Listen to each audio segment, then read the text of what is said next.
Days away from test one, even fewer days away from the team being named. In some ways, it's almost the best bit of the Lions tour. It's the speculation, the build-up, and then seeing who gets in. Then you get this test tour. It's the bit that gets talked about a lot, doesn't it? Yeah. That people, even in the Six Nations and a little bit further out, people go, oh yeah, this person's a nailed-on test starter.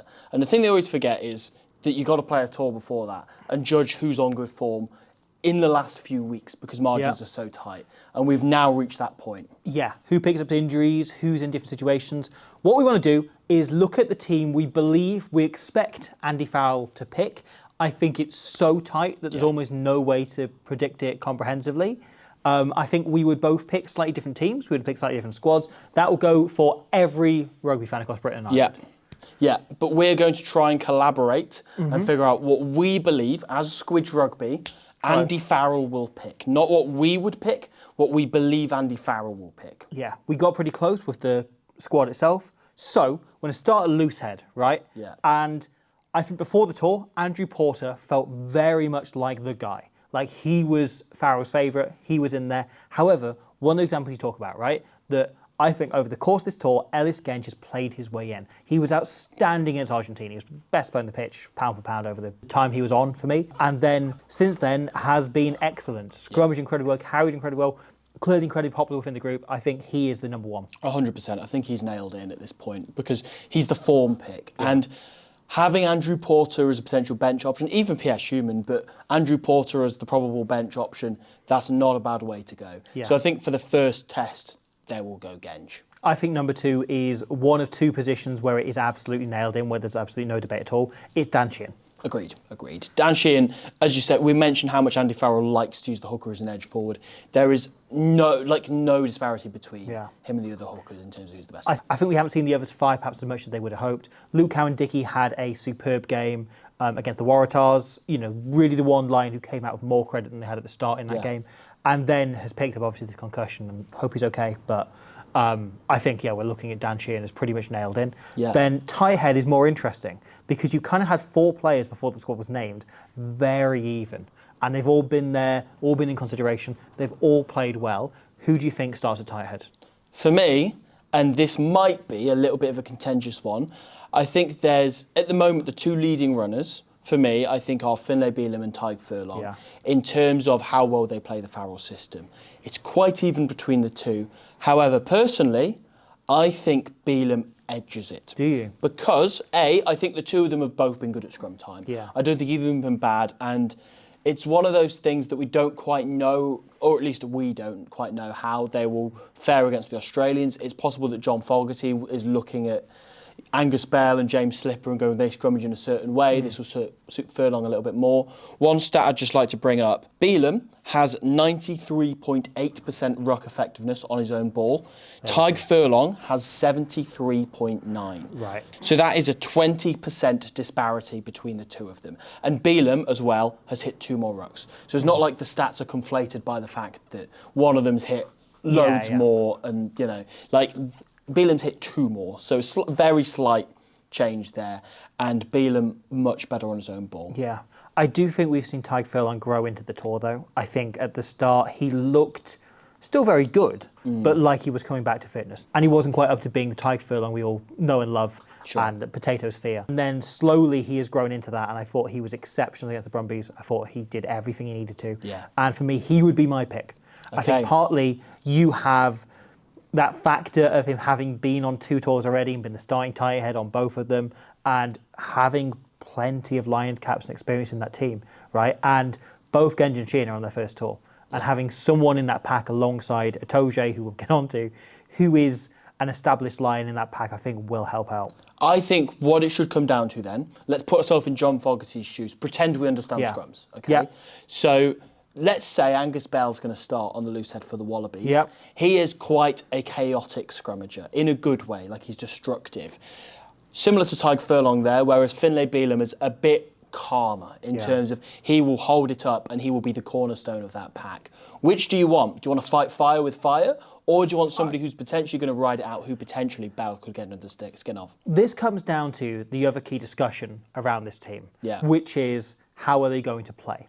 Are they going to stick to the what we've seen, the more expansive, the lots of little passes, the very like Farrell Island system? Or will they, as we saw against the Brumbies, be a little bit more direct? Will they try and blow them off the park? Will they look for physicality?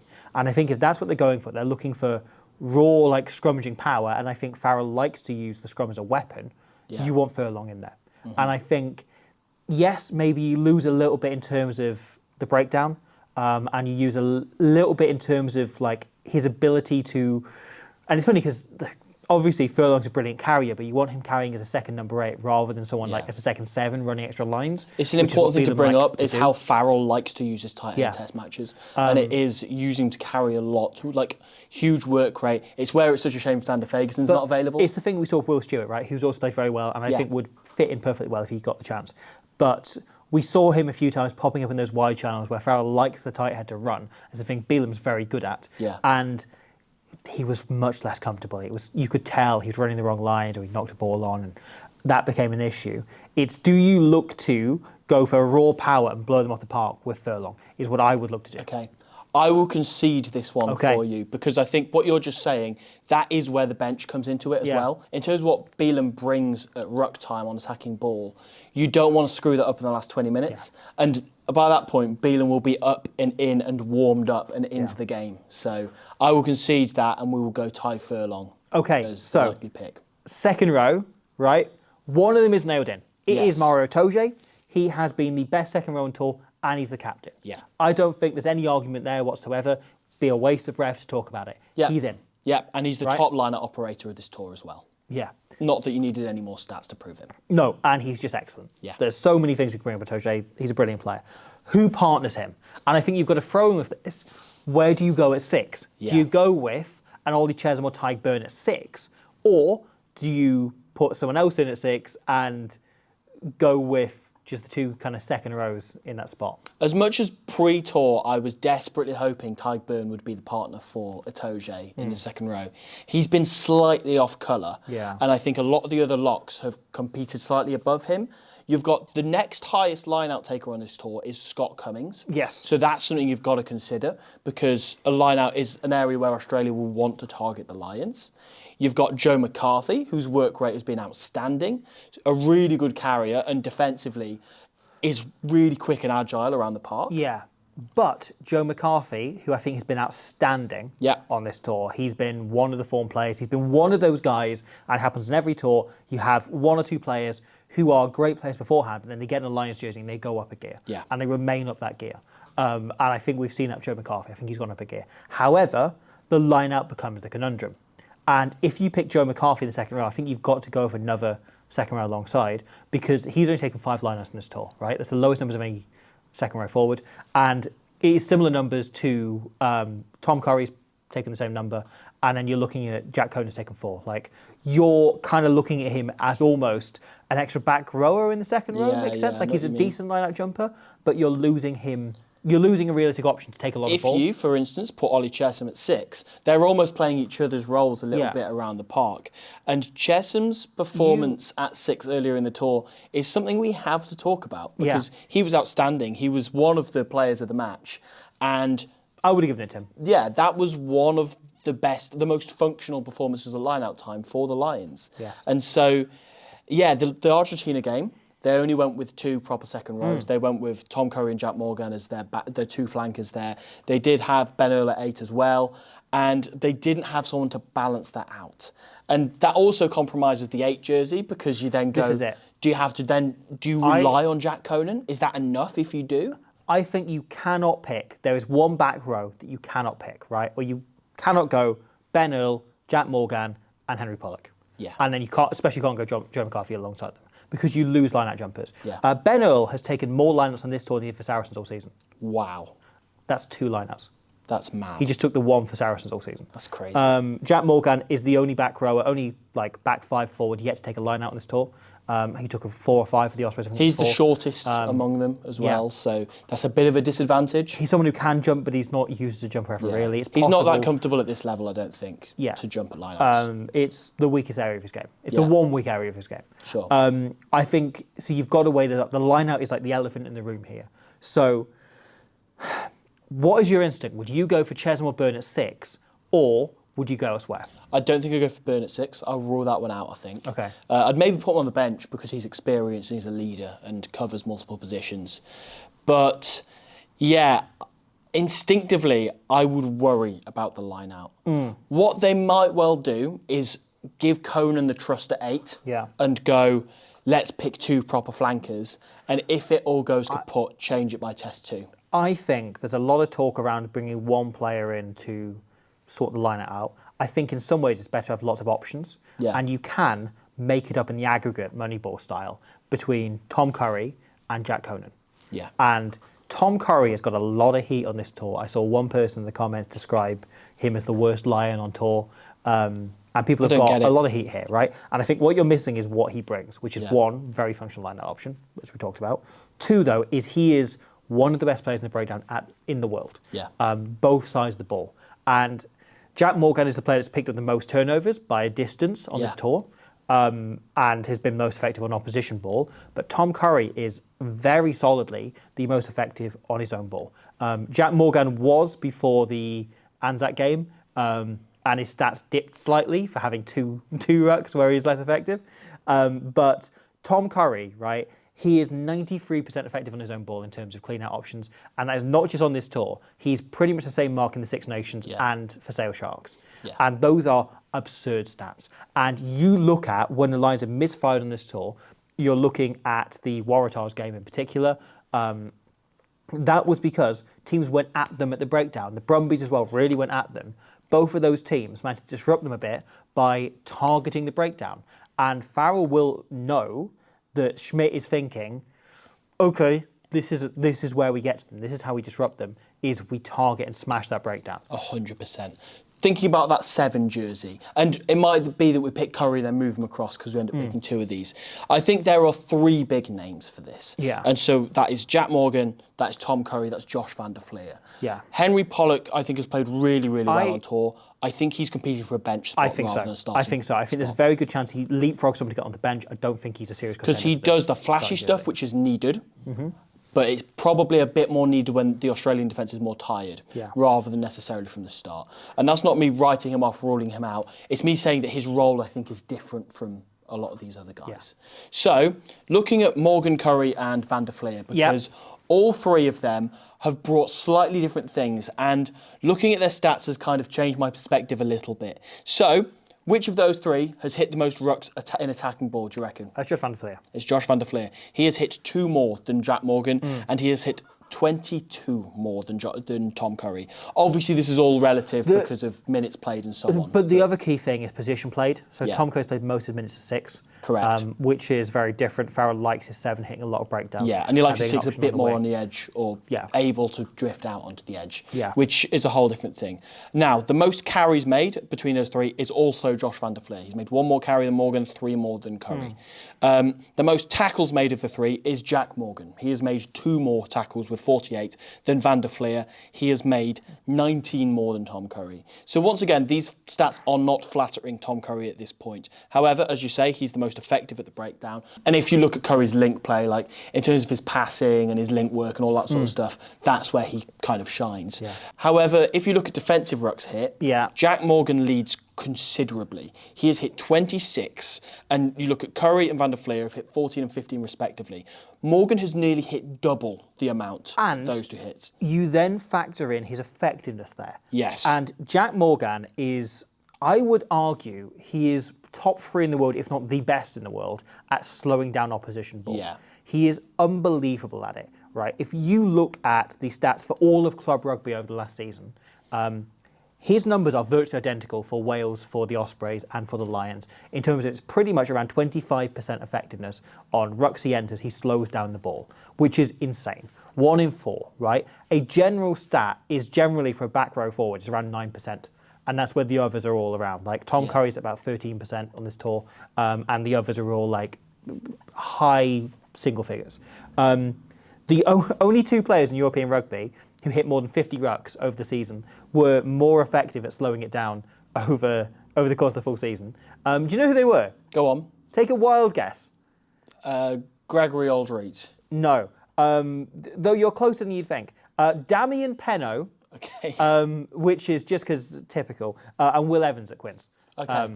And then Jack Morgan was third, and hit more rucks than than both of them. So Morgan's ability to slow down the Australian ball is unbelievable. He also wins the most turnovers. Yeah. Prior to the Anzac game, he made the same number of turnovers as the others put together. The other back rows on the tour, all of them put together. Yeah. He is now one off that. He's made 5, the others made 6 between them. And that is kind of the wild card in all of this, is that a lot of these stats flatter Josh van der Fleer because he's exceptional. Like, it made me realise how much genuinely unseen stuff Josh van der Fleer massively. does. He's been brilliant. Because he's been so much better than kind of meets the eye a lot of the time. And you already think he's done well. However, with Jack Morgan, he does bring you a point of difference in that he's the best at stealing the ball. And there is a world in which Australia find themselves attacking the Lions constantly, and the Lions can't win the ball back.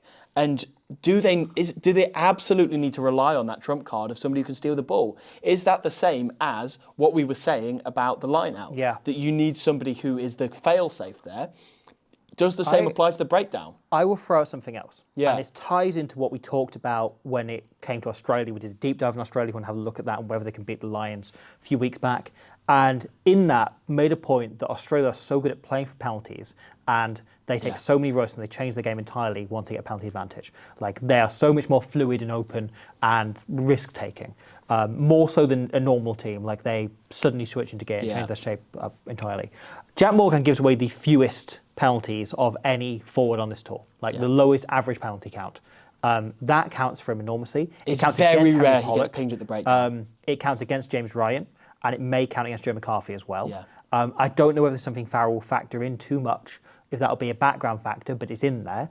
Who do we think is this unit if you just pin them into place? I think Jack Conan is the 8.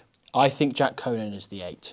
This is with apologies to Ben Earl, who I think has been very good. Yeah. But I think fundamentally, what Farrell likes from a number 8 is someone who makes disposable carries. Yeah. Who will pop up and they'll make you 1 or 2 metres at a time. What Ben Earl does is he pops up and he'll make you 20 or 30 metres at a time, or he'll make you 5 or 10. He's like an extra centre. Or a centre. He likes to be in wider channels and in wider positions rather than just standing next to the ruck and making 1 metre or 2 metres. I think Conan is the best at that. So I think combined with the line out, I think that and the line out, that picks Conan at 8. Yeah. Now we can pick around this. Yeah. So with everything we were just saying, we're going to throw one more stat out there because Andy Farrell really values work rate in terms of minutes per involvement. Yeah. And that, I think, is the most telling stat out of all of this. So in third place of those 3 flankers that we were just on about, Tom Curry has 2.21 minutes per involvement, which is pretty good, right? However, it is the lowest of these 3. In second place, you've got Jack Morgan with 1.51. And top, you've got Josh van der Fleer with a genuinely absurd 1.37. Yeah. But with what we were just saying about the safety blanket of being able to win turnovers and slow the ball down and not give away penalties, I can't see past Jack Morgan being in this team, whether it's starting or off the bench. I do think starting is the safer bet. Yeah. And the question then becomes, right, given that Curry was lower on those stats, as much as I do think he's had a good tour and people have been extremely harsh on him, do you then go with Josh van der Fleer at 7 with Jack Morgan at 6? Do you think that's a feasible option? So they looked at this in the last 15 minutes against the AUNZ team. Yeah. And I think it worked. We saw more of Jack Morgan there. My instinct was, before that game, we put Tom Curry at 6, Jack Morgan at 7, Conan at 8, and then Bernard Chesham in the second row. I wonder whether they'll now look at it and go, do we try Jack Morgan at 6? He plays most of his club rugby at 6, with Justin Tipperick at 7, who should be on this tour, and then as a coach, but he plays a few games. And then that means that he is always referred to, and I've said this so many times, I apologise, viewed the back row as 1 position rather than 3. And he plays it the same way. But Farrell wants him running a slightly different system, and I think you got slightly more out of him in that last 10 minutes. We saw him get the ball more while still being involved. He also won a turnover in that period. I think we actually saw more of him at 6 than we did at 7 during that game. There is a slight risk because he's not started the game at 6 on this tour, and I think that's what a lot of people will draw their eyes to, is go, how can you start somebody in positions they've not played on tour? And as we've mentioned, Farrell does like to use his 6 differently from his 7 quite drastically. However, at the same time, right, we've talked about Josh van der Fleer and how insane his work rate is. Imagine you've got 2 of him. Yeah. That you've got him and Jack Morgan on the pitch at the same time. Over the last 12 months, the 2 highest work rates in the world of any player out there, the top 3 are Quagga Smith in third, Caelan Dorris in second and Jack Morgan in first. Yeah. In terms of average work rate, average involvements per minute. Yeah. Josh van der Fleer on this tour is shot up to be number 1 in that group when he's normally he was around number 6 overall. So having him on this form, playing this way, is a huge weapon. However, the lineup becomes an issue. Yeah. Josh van der Fleer is a decent jumper, but do you have to go with... You've got to go with Byrne or Chesham. It takes McCarthy out of the equation. Yeah. I instinctively think, from this conversation, I hadn't made my mind up before this, they're going to have to put a bit of pressure on Conan, a bit of heat on him to take a few more line-outs than usual, and I think Chesham's the other guy, because line-out-wise, he's been extremely reliable. I'm being very harsh on Scott Cummings here. You are. Yeah, we are. We both are. Yeah, and that is a genuine possibility to start. He's been really good at everything other than just the line-out. The thing is... Lions' highest line-out potential in this tour was the one game where he was line-out caller. Yeah. And the thing is, right, if I go with Chesham now, and people in the comments write, why didn't you start Cummings? I genuinely don't have an answer. I genuinely don't. And yet, my gut still says Tyburn. Really? My gut says he will turn it around in the Test series. There's a little bit of you that goes... He's a Test match animal. It's the same with both Byrne and Curry. A bit of me goes, but they are Test match animals. Yeah. They will turn it around on the day, and they will suddenly fire up and be at their absolute best when the series rolls around. You think about Sam Warburton in 2017, people put heat on him for not being his best in the Test game. True. He then comes into the Test team, and he is unbelievable, and he's the best player in the park. This has happened so many times and so many tours where you take a gamble on someone, Owen Farrell in 2017 as well. There's a few of these players pop up where you take a gamble on them and you have to kind of stick them in and go no, I back this guy because he is a Test match animal. Okay. And I would put Tyburn for the first Test, is my gut instinct. I don't know if Farrell will give in to pressure or whether he'll go I know this guy, I trust this guy, he's starting regardless. I'm still instinctively thinking Chesham. I don't disagree with you. I think Chesham is the correct pick, but there's a bit of my gut goes, but how can you not pick Tyburn? I can only apologise to Scott Cummings because the guy has done nothing wrong. Yeah. And I think by Test 3, we could be seeing Scott Cummings start at 5. Well, at least coming off the bench. Yeah. Okay, so we'll go with Chesham. We'll go with Chesham, and then are we saying Morgan, Van der Fleer, Conan as our back row? I still kind of think Curry for the line-out as an option. And I have a feeling he might go Curry, Van der Fleer, Conan. Okay. But partly because Morgan hasn't started a game there. Yeah. What's your gut instinct? It would be a huge risk for him to just double up and go with Morgan and Van der Fleer. And there's a part of me that can't see him doing that just because he's not done it yet. Yeah. But at the same time, I just feel like those work rate stats don't lie and they are what he's into. As much as Tom Curry is one of those players that you bring him on a tour so you can start him in a Test series. Yeah. Oh, it's so hard. You then throw in terms of passing, and Jack Morgan has thrown, again, considerably more offloads than everyone else. I think he's on 4 offloads and the others are on at most 2. Yeah. Everything is sort of in Jack Morgan's favour, and yet Farrell knows and trusts Van der Fleer. Yeah. And Van der Fleer is doing it unbelievably well. You can't knock him for that. No. Should we go Morgan and Van der Fleer? Yeah, I have a gut feeling Tom Coe's going to worm his way in. Yeah. This video comes with a caveat that we will be wrong. Oh, undoubtedly. Right, let's go number 9 because we're stressing. Yeah, number 9 here. Right, so James Gibson Park, I think, is pretty much he is probably the 3rd most nailed in after Toje and Sheehan. Yeah. And he's had some heat from his backing 2 scrum halves now, White and Mitchell. And Thomas Williams before he got injured. Yeah. But I think Gibson Park, in terms of how quickly he can feed Finn Russell at 10. And we saw it in the Brumbies game, how the two of them are starting to connect off each other and that Russell is starting to plug other gaps other than just ones in the 10 channel or outside the 10 channel, Yeah. And I feel that's a partnership that's really blooming. Yeah, Gibson Park so far has still only played with Finn Russell. He's the only 10 he's played with. That is clearly Farrell wanting to build a partnership and build a combo there. And it's something he's been guilty of in past, the fact that Sexton played every minute of every game and there was no chance for combos to establish themselves. But I think we're looking at those two as the halfbacks. Yeah. And we'll move along. Yeah. The centres. Outside centre we should start with. Okay. Because Yeah, Gary okay. Ringrose is out with a concussion. Yes. Which means if he was intending to start Gary Ringrose, Yeah. he probably can't now. And that's fine, because I think that call was on a knife edge anyway. There is a outside chance that he recovers in time and he's back in time. We are going with the assumption that he's out, which is the information we have at the minute at the time of recording. However, I think even if he's recovered, I think at this point you go, He hasn't been Hugh trained Jones for has 12 played days, well has he? enough Yeah. that he's got the money in the bank, you know, and it's not like there's a huge disparity between those two. It is on a knife edge. Both of them have been phenomenal. They have. They've both been excellent. So I will take Hugh Jones as outside centre. The question then becomes, because I was saying the whole time, I think you agreed with me, that it was either going to be Archie and Ringrose or Tuipulotu and Jones. And I think this changes it a little bit, that potentially he was looking at Archie and Ringrose and now it has to be Jones in there.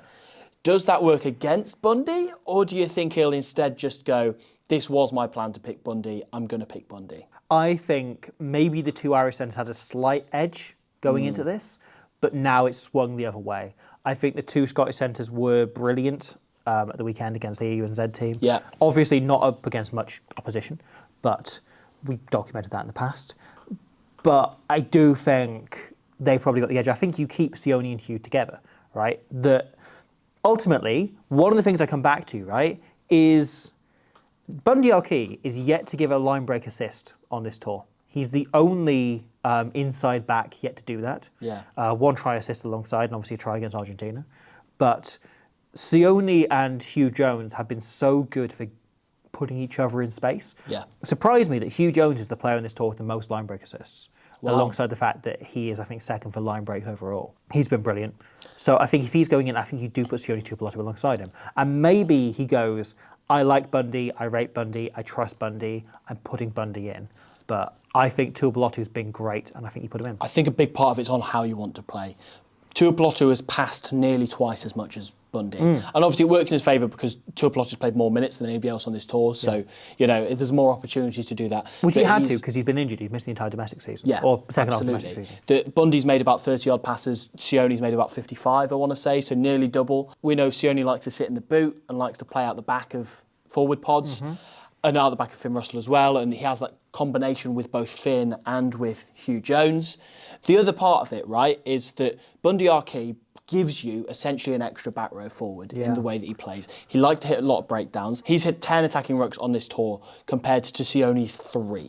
So it's quite a broad thing. However, we have just picked 2 open sides in that back row. Yeah. And I think the back row selection we've made influences the inside centre selection. Definitely. And I think that instead you want somebody who's a bit more open, who will sling the ball wide a bit more, as opposed to somebody who will secure your possession a bit more. And you give a bit of a token of trust to Jack Morgan, to Josh van der Fleer. We saw the other week Hugh Jones fill in that like extra forward role. We saw him fill in as a flanker, which I thought was a hugely interesting move because he isn't traditional in that mould of a huge centre. Despite but being what huge he does, ones, yes.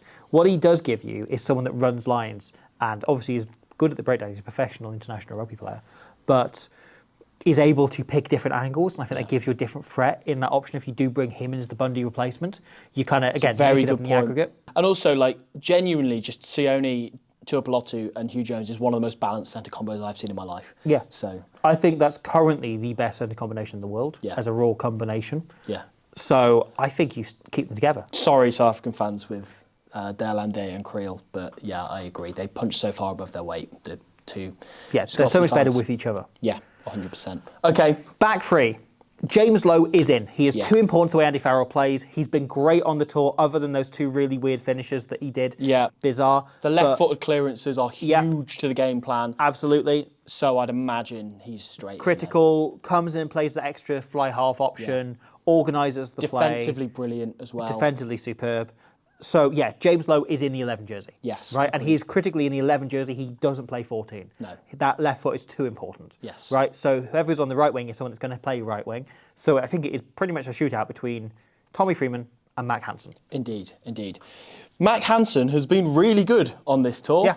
Again, he had a bit of a blip in the Waratahs game, but in the AUNZ game, he was outstanding. He was. And once again, do you think it works against Mac Hansen that there is already somebody there in James Lowe to do the whole playmaking thing from the wing? I don't think you can have too many of them. And I think Farrell It's a fair point, yeah. And there's a question mark of who you pick at fullback with Blair Kinghorn being capped at 10. Does that influence it as well? Yeah. Potentially, though, you maybe want an extra because he does like Henshaw, Archie and Ringrose all doing that job when they're with Ireland. And if instead they're going to have players who are less familiar doing it, and both, Sione can do it, and we've seen him do it and play 10 before. Hugh Jones less so, but I'm sure he could fill that role. Do you look at him as going, well, Hansen can come in and give us that extra playmaker? Extra bit of statage for you. Mac Hansen is third for any back on this tour for attacking rucks entered, behind just Sione and Bundy. So the two big inside centres. That's a systematic thing, right? And he's got a 96% effectiveness rate from those. However, do you want to know who the top most turned over players are? The two players with the highest turnovers conceded on this tour. Mac Hansen, I'm guessing. Mac Hansen is top. Do you want to know who's second? Alex Mitchell. Tommy Freeman. Tommy Freeman. Interesting. So okay. Matt Hansen's top with 11. Tommy Freeman's conceded 7.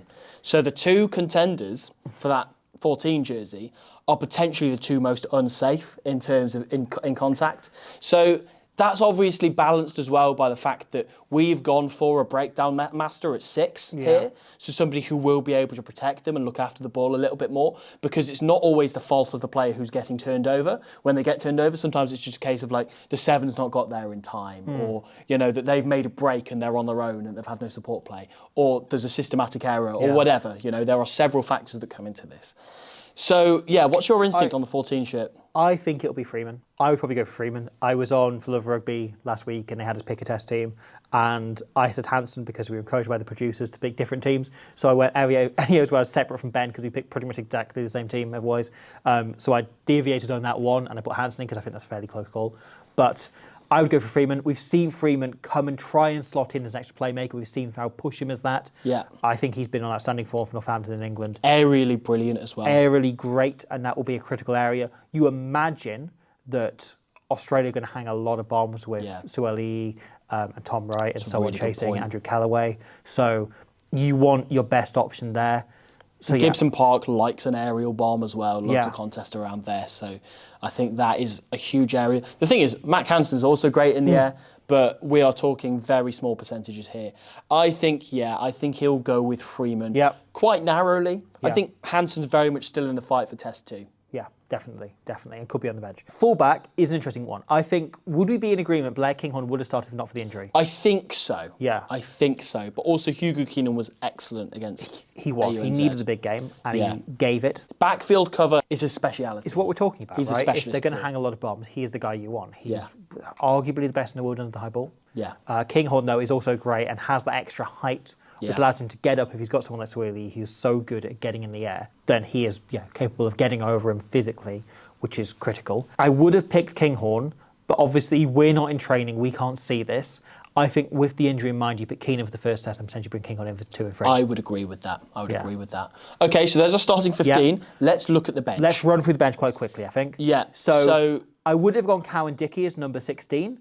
He is out of this, so I think it's Ronnie Kelleher. Yeah, agreed. Jamie George is only just flying out. He isn't really an option. Yeah. Ewan Ashman probably won't arrive until like the day after the game. Yeah. Dewi Lake is still waiting by the phone. So, I think it's Ronnie Kelleher. Yeah, agreed.